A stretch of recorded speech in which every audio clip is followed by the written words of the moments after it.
Welcome to The Briefing, your weekly debrief of top news by the Arizona Republican, azcentral.com. I'm Rafael Carranza. And I'm Laura Grissoni.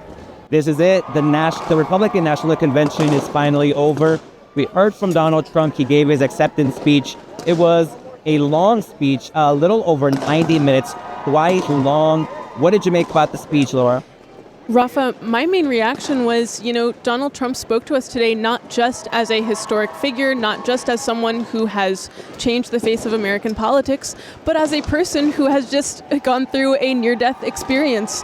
He spoke to us, of course, just days after an attempt on his life at a rally in Pennsylvania, and that appeared to be reflected, at least at first, in his tone. I felt he was more subdued than we are accustomed to expect. The audience's attention did appear to wander compared to some other Trump rallies that I've attended. But overall, I would say, his energy was certainly still present and certainly, perhaps gave us a flavor for what we can expect for the remainder of the campaign.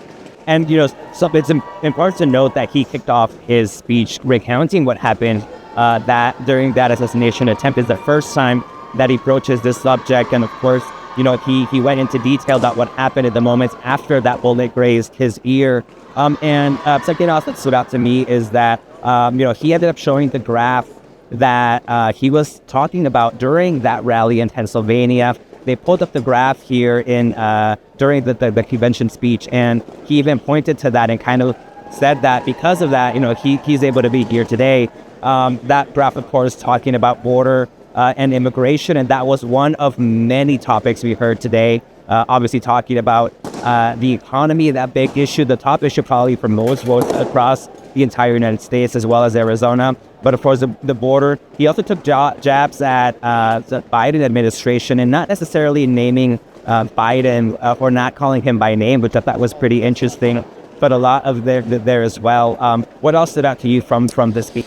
I think the main thing was, this was not a PhD dissertation policy speech. This was, as we've come to expect from these conventions, it was, I would say, theater. It was meant to send a political message. He did talk about some of the items at the top of his policy agenda, a plan to impose sweeping tariffs on imports to the U.S., a plan to enact the largest deportation in the history of the country, as he describes it. But, at a time when his competitor, has come under questions for his mental fitness and acuity. I think we should also note that this was a rambling speech. It had many of the peculiarities characteristic of Trump. There were moments, when you and I, Rafa, looked at each other and it was unclear what the former president was saying. Yeah, there was a lot of repetition. A lot of those points kept coming over again, especially with immigration. That's probably, some of the areas where you got the loudest cheers. In addition to, for example, he talked about foreign policy.